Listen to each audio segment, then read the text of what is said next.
ایران کو غلط مطالبات تسلیم کرنے پر مجبور نہیں کیا جا سکتا، تہران کی مرکزی نماز جمعہ کے خطیب کا بیان۔ بعض قوتیں جامع ایٹمی سمجھوتے کے بارے میں خوف و ہراس پھیلانا چاہتی ہیں، ایران کے وزیر خارجہ کا CNN کو انٹرویو۔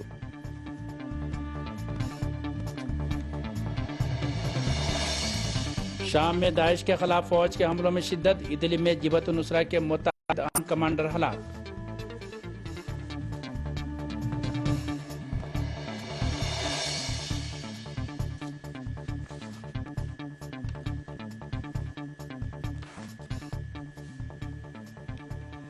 بسم اللہ الرحمن الرحیم، درود و سلام و محمد و آل محمد پر۔ ناظرین السلام علیکم، میں علی عباس رضوی خبرنامے کے ساتھ آپ کی خدمت میں حاضر ہوں۔ ہماری ویب سائٹ کا پتہ ہے urdu.sahartv.ir اور ہمارا ای میل ایڈریس ہے خبریں@sahartv.ir۔ لیجیے اب آپ خبریں تفصیل سے ملاحظہ فرمائیے۔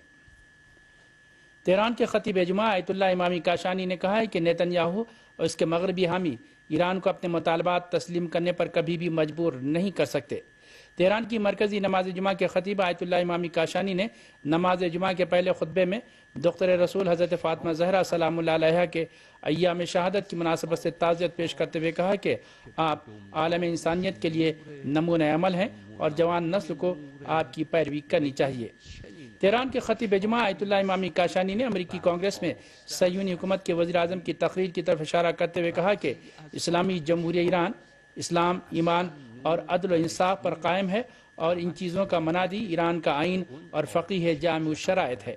آیت اللہ امامی کاشانی نے ایران اور 5+1 گروپ کے ممکنہ ایٹمی معاہدے کی بابت صہیونی حکومت کے وزیر اعظم کی تشویش کا جواب دیتے ہوئے کہا کہ ایران کے ساتھ ایٹمی معاہدہ سب کے لیے قابل قبول ہوگا اور اس سے دنیا کے سامنے ثابت ہو جائے گا کہ اسلامی جمہوریہ ایران منطق اور مذاکرات پر یقین رکھتا ہے اور کسی بھی ملک کے لیے خطرہ نہیں ہے۔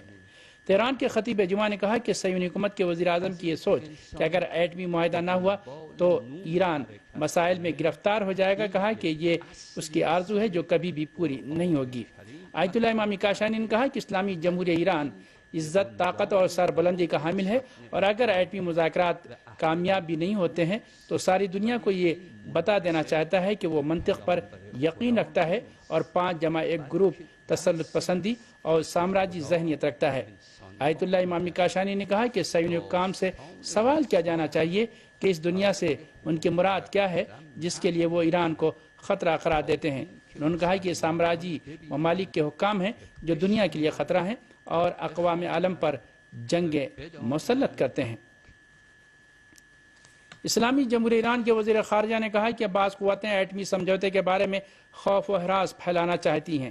ایران کے وزیر خارجہ محمد جواد ظریف نے CNN سے گفتگو کرتے ہوئے کہا کہ انہیں یقین ہے کہ ایران اور گروپ 5+1 کے ممالک ایٹمی مذاکرات میں سمجھوتے کے قریب پہنچ چکے ہیں۔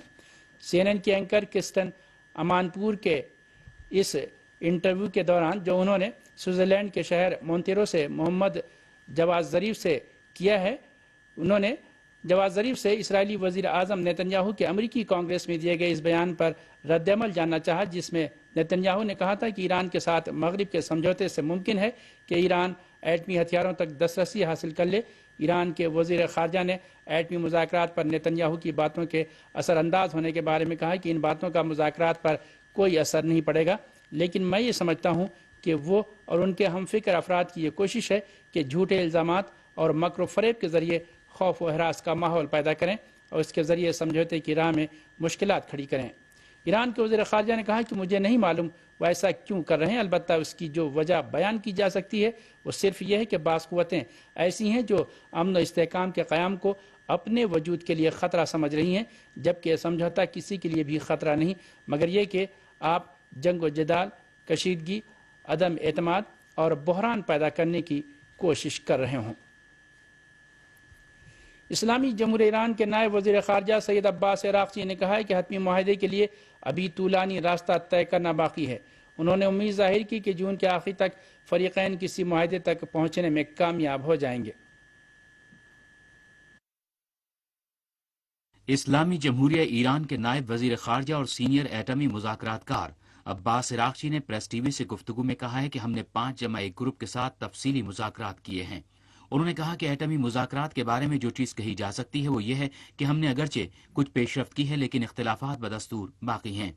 اسلامی جمہوریہ ایران کے سینئر ایٹمی مذاکرات کار نے کہا کہ اب بھی اختلافات اور مسائل باقی ہیں جن کا حل تلاش کیا جانا ضروری ہے اور ہمیں دراڑیں پر کرنا ہوں گی اور اسی وجہ سے ہم لوگ جمعے کے روز ایک بار پھر مذاکرات کریں گے۔ عباس عراقچی نے کہا کہ ہم تفصیلات پر کام کر رہے ہیں اور امید ہے کہ جون کے آخر تک معاہدے تک پہنچ جائیں گے۔ سید عباس عراقچی نے کہا کہ مد مقابل کا پابندیوں پر اصرار کرنا مذاکرات کے عمل میں سست روی کا سبب بنا ہے۔ انہوں نے کہا کہ ہم اس بات پر یقین رکھتے ہیں کہ کسی بھی طرح کی پابندیاں بالخصوص سیکورٹی معاملات میں پابندیاں قابل قبول نہیں ہیں۔ ایران کے نائب وزیر خارجہ نے کہا کہ حتمی معاہدہ اسی صورت میں ممکن ہو سکتا ہے جب ایران پر عائد تمام پابندیاں ایک مرحلے میں ختم کر دی جائیں۔ واضح ہے کہ اسلامی جمہوریہ ایران اور 5+1 گروپ کے مذاکرات سوئٹزرلینڈ کے شہر مونترو میں جمعرات کو اختتام پذیر ہوئے تھے۔ مذاکرات سے قبل ایران اور امریکہ کے وزرائے خارجہ نے بھی ایک دوسرے سے کئی بار ملاقات اور گفتگو کی تھی۔ امریکی سینٹ میں اکثریتی ریپبلکن کے رہنما میک کونل نے ایران کے ساتھ جوہری مذاکرات کے عمل کے بارے میں آئندہ ہفتے پیش کیا جانے والا بل التوا میں ڈال دیا ہے۔ واشنگٹن سے موصولہ رپورٹ کے مطابق اس بل میں امریکی صدر باراک اوباما سے مطالبہ کیا گیا ہے کہ ایران اور گروپ 5+1 کے درمیان طے پانے والے کسی بھی طرح کے سمجھوتے کو جائزے اور توثیق کے لیے کانگریس میں پیش کیا جائے۔ ڈیموکریٹ کے بیشتر اراکین نے، جن میں رابرٹ مینینڈیز اور باب کورکر بھی شامل ہیں، مارچ تک کی مقررہ مہلت سے قبل اس بل کو آگے بڑھائے جانے پر اپنی مخالفت کا اظہار کیا تھا۔ اس بل کو التوا میں ڈالے جانے کا امریکی کانگریس کے ارکان کی جانب سے خیر مقدم کیا گیا ہے۔ یہ ایسی حالت میں ہے کہ امریکی صدر باراک اوباما نے بھی کہا تھا کہ اس طرح کا کوئی بل اگر منظور کیا جاتا ہے تو وہ اسے ویٹو کر دیں گے۔ واضح ہے کہ اس بل کو ایک قانون میں تبدیل کرنے کے لیے امریکی کانگریس کے دونوں ایوانوں میں 2/3 اکثریت سے منظوری کی ضرورت ہے۔ ایٹمی توانائی کی عالمی ایجنسی کے بورڈ آف گورنرز کا اجلاس ختم ہو گیا ہے، جس میں ایران اور بعض عرب ممالک اور دیگر ملکوں نے صہیونی حکومت پر تنقید کی ہے۔ سحر عالمی نیٹ ورک کے مطابق IAEA کے بورڈ آف گورنرز کے اجلاس میں اسلامی جمہوریہ ایران، عرب لیگ اور کئی دیگر ملکوں کے نمائندوں نے ایٹمی ہتھیاروں سے پاک مشرق وسطی کانفرنس بلائے جانے کے بارے میں بات کی کہ جسے 2010 کی جائزہ کانفرنس کے فیصلے کے مطابق 2012 میں منعقد ہونا تھا لیکن ابھی تک نہیں ہو سکی۔ ایران اور عرب ممالک کے علاوہ وینزویلا، کیوبا اور کئی دیگر ملکوں نے صہیونی حکومت اور اس کے خفیہ ایٹمی پروگرام کو ایٹمی ہتھیاروں سے پاک مشرق وسطی کے قیام کی راہ میں اصل رکاوٹ قرار دیا۔ اس کے مقابلے میں امریکہ اور یورپی یونین کے نمائندوں نے اسرائیلی حکومت کی حمایت میں بات کی۔ اسلامی جمہوریہ ایران کے وفد نے اسرائیلی حکومت کے حامیوں، خاص طور پر سلامتی کونسل میں اس کے حامیوں پر جو طلبی پر دباؤ ڈالے جانے کی راہ میں رکاوٹ بنے ہوئے ہیں، تنقید کرتے ہوئے کہا کہ وہ اس مسئلے کو نیو یارک میں آئندہ ہونے والی NPT جائزہ کانفرنس میں پوری قوت اور سنجیدگی کے ساتھ اٹھائے گا۔ ایرانی وفد نے کہا کہ جن ممالک نے 2012 کی کانفرنس کے انعقاد کے لیے اپنی ذمہ داری پر عمل نہیں کیا ہے، انہیں 2015 کی کانفرنس میں اس کا جواب دینا ہوگا۔ شامی فوج نے دہشت گردوں کے خلاف آپریشن تیز کرتے ہوئے ادلب کے نواحی علاقوں میں دہشت گردوں کے متعدد خفیہ ٹھکانوں کا پتہ لگانے کے بعد انہیں تہس نہس کر دیا ہے۔ اس کارروائی میں ایک اہم دہشت گرد کمانڈر حمام الشامی بھی اپنے 18 ساتھیوں کے ساتھ ہلاک ہو گیا ہے۔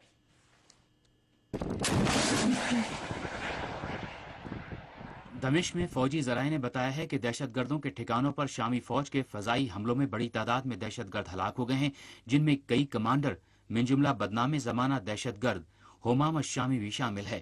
ذرائع کے مطابق شامی فوج کے اس حملے میں دہشت گرد گروہ جبہت النصرہ کے 18 کمانڈر ہلاک ہو گئے ہیں۔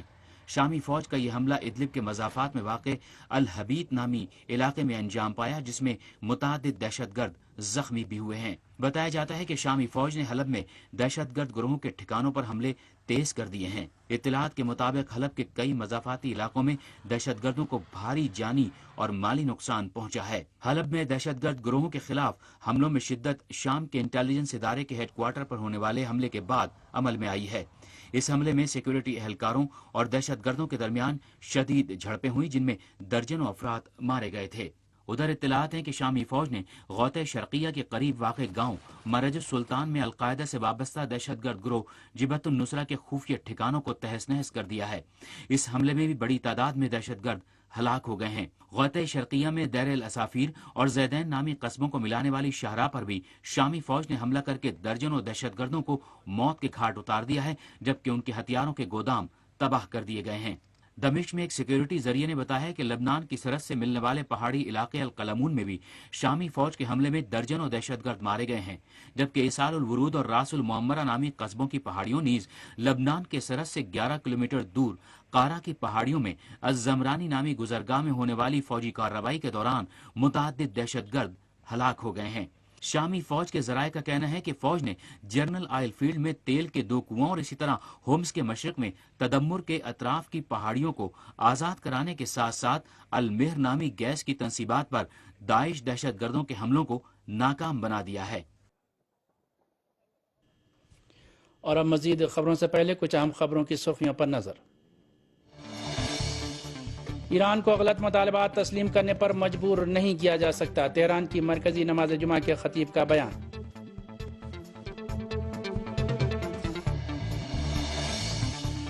بعض قوتیں جامع ایٹمی سمجھوتے کے بارے میں خوف و ہراس پھیلانا چاہتی ہیں، ایران کے وزیر خارجہ کا CNN کو انٹرویو۔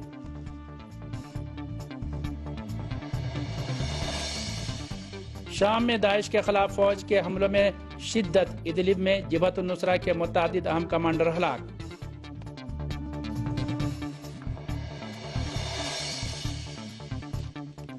اور اب مزید خبریں۔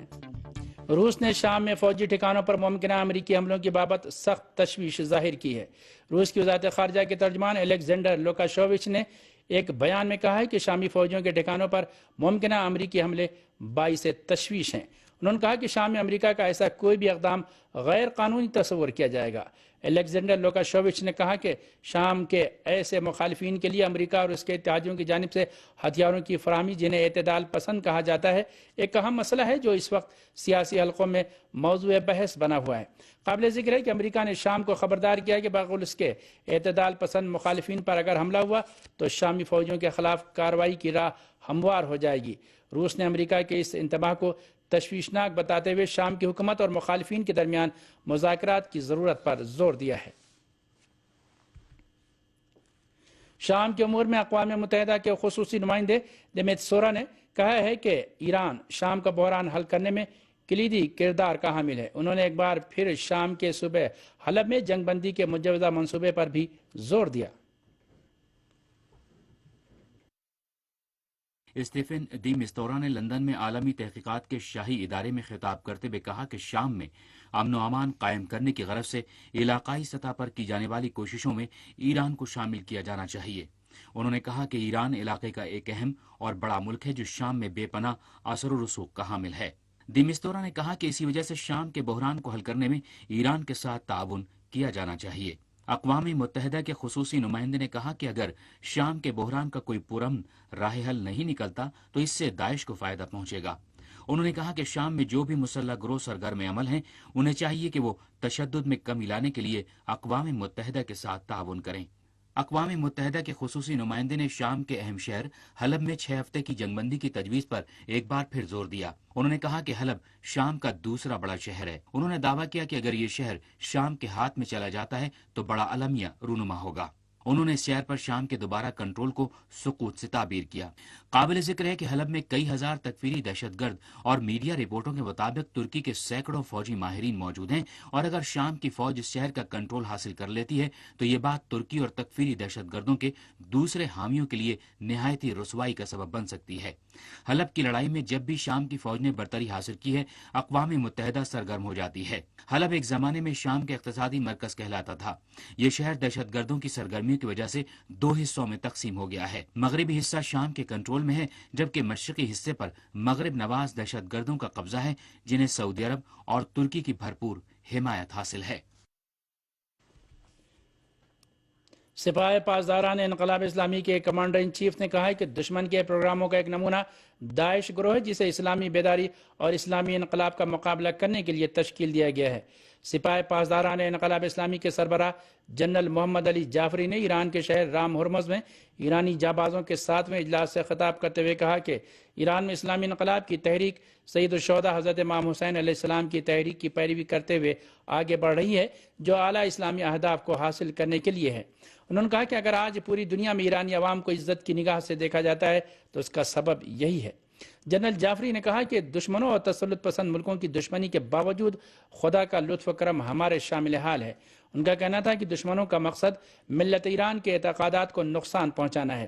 جنرل جعفری نے مزید کہا کہ بہت سے لوگوں نے کوشش کی کہ بشار اسد کی حکومت کو گرا دیں، اس لیے کہ شام مختلف مراحل میں ہمارے ملک کے ساتھ رہا ہے۔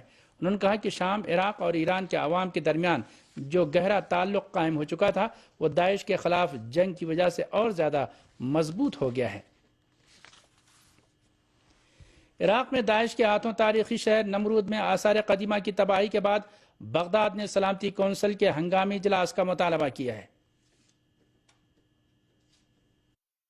عراق کے محکمہ سیاحت و آثار قدیمہ نے ایک بیان میں مطالبہ کیا ہے کہ داعش کی تباہ کاریوں کا جائزہ لینے کے لیے جلد از جلد اقوام متحدہ کی سلامتی کونسل کا ہنگامی اجلاس بلایا جائے۔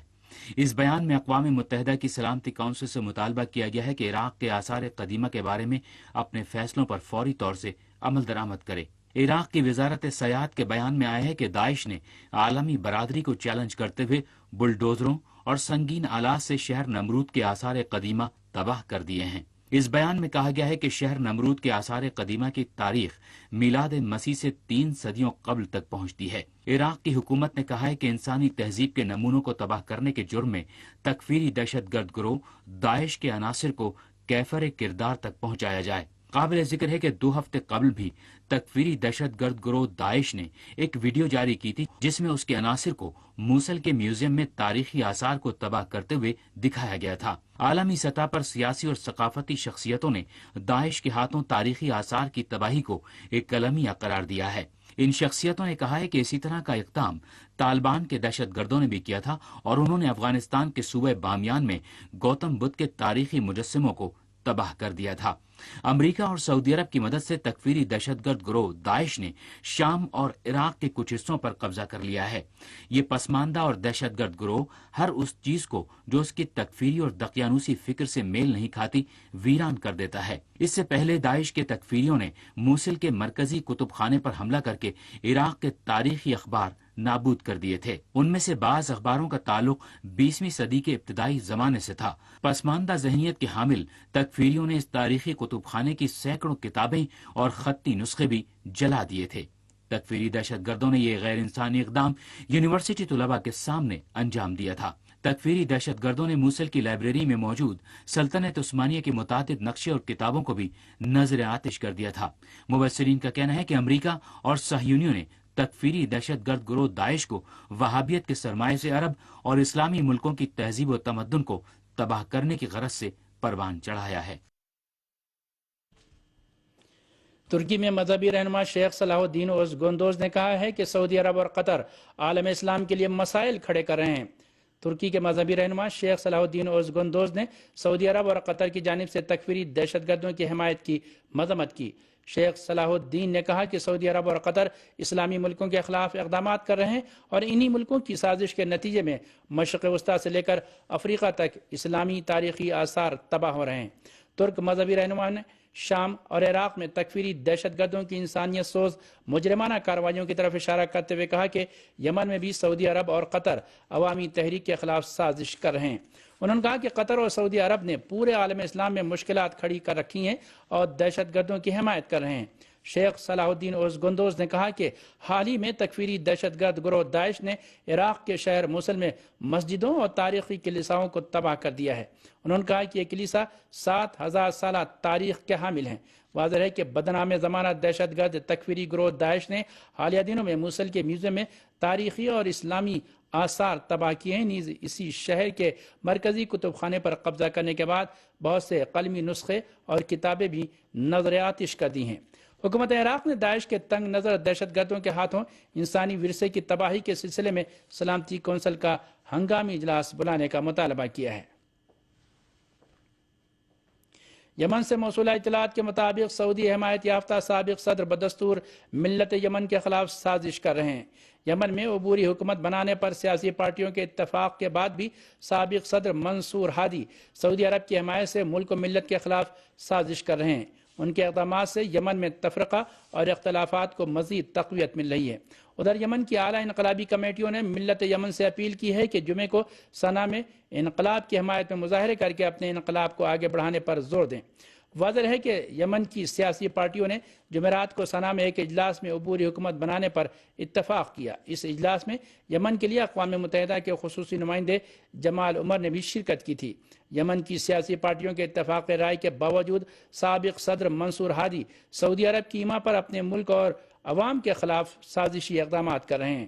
اطلاعات کے مطابق سابق صدر کے بھائی ناصر منصور ہادی نے اپنے بھائی کے تخریبی اقدامات کی حمایت کرتے ہوئے صوبہ جنوبی عدن، لہج اور ابین کی جیلوں سے القاعدہ کے 40 دہشت گردوں کو رہا کر دیا ہے۔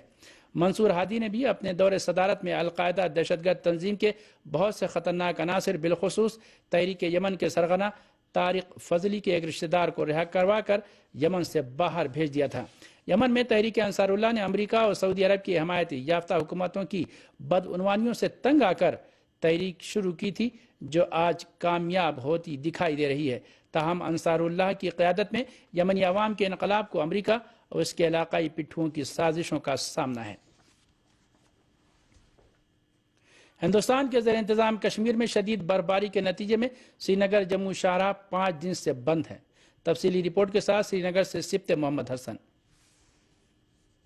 5 روز سے مسلسل سری نگر جموں شاہراہ بند ہے، جس کے نتیجے میں وادی میں اشیائی خوردنی کی جہاں قلت پائی جا رہی ہے، وہیں پر ہزاروں مسافرین اس سڑک پر درماندہ ہیں۔ سری نگر جموں شاہراہ وہ واحد شاہراہ ہے جس کے ذریعے کشمیر کا باقی دنیا سے زمینی رابطہ رہتا ہے، اور تمام چیزیں جس میں اشیائی خوردنی اور ہر قسم کی ضروریات زندگی شامل ہے اسی شاہراہ سے کشمیر وارد ہوتا ہے۔ تاہم پچھلے 5 روز سے یہ شاہراہ مسلسل آمد رفت کے لیے بند ہے، کیونکہ بالائی علاقوں میں شدید برفباری ہوئی اور اس راستے پر جگہ جگہ پسیاں گرائی، جس کو ہٹانے کے لیے اگرچہ انتظامیہ ہر ممکن کوشش میں لگی ہوئی ہے، تاہم وہ تاحال اس شاہراہ کو آمد رفت کے قابل بنانے میں ناکام رہے ہیں۔ شاہراہ کے بند ہونے کی وجہ سے 1000 سے زائد مسافر بردار گاڑیاں درماندہ ہے، جبکہ کئی ہزار ٹرک جو اشیائی خوردنی اور دیگر ضروریات زندگی کا سامان لے کر کشمیر کے لیے روانہ ہوئی تھی بھی اسی سڑک پر درماندہ ہے۔ شاہراہ پر ہزاروں لوگ قسم پرسی کی حالت میں۔ جموں جانا راستہ بند ہے، سرکاری کچھ نہیں مل رہا، کوئی سہولت نہیں ہے، پیاز نہیں ملتا، کچھ نہیں ملتا، کیا کرے۔ حکام کا کہنا ہے کہ وہ اس راستے کو کھولنے کے لیے ہر ممکن کوشش کر رہے ہیں، تاہم بالائی علاقوں میں مسلسل برف باری کی وجہ سے کئی ایک مقامات پر تازہ پسیاں گرائی ہے، جس کے نتیجے میں اس شہرہ کو آمد رفت کے قابل بنانے کے لیے کافی مشکلات کا سامنا کرنا پڑ رہا ہے۔ حکام کا کہنا ہے کہ آج شام تک اس شہرہ کو آمد رفت کے قابل بنایا جائے گا، اور جو درماندہ گاڑیاں ہیں ان کو پہلے کلیئر کر دیا جائے گا، جس کے بعد اس شہرہ کو یک طرفہ ٹریفک کے لیے کھول دیا جائے گا۔ تاہم زمینی حقائق اس کے برعکس ہیں، کیونکہ جگہ جگہ اب بھی یہ سڑک یا کھسک گئی ہے یا اس پر بھاری پسیاں گرائی ہے۔ ہندوستان کے زیر انتظام کشمیر سے کیمرامین مرتضی رضوی کے ساتھ سبت محمد حسن، سحر عالمی نیٹ ورک، سری نگر۔ اور آخر میں خاص خبروں کی سرخیوں پر ایک بار پھر نظر ڈالتے ہیں۔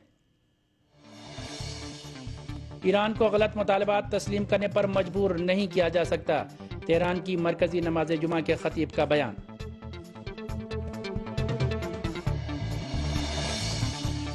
بعض قوتیں جامع ایٹمی سمجھوتے کے بارے میں خوف و ہراس پھیلانا چاہتی ہیں، ایران کے وزیر خارجہ کا CNN کو انٹرویو۔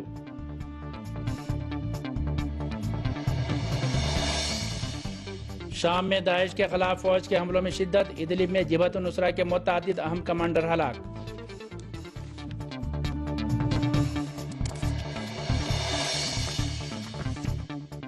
خبریں اپنے اختتام کو پہنچتی ہیں۔ تازہ ترین خبروں کے لیے آپ ہماری ویب سائٹ دیکھتے رہیے، پتہ ہے urdu.sartv.ir۔ اسی کے ساتھ ہمیں اجازت دیجیے اور ملاحظہ فرمائیے تصویری رپورٹ۔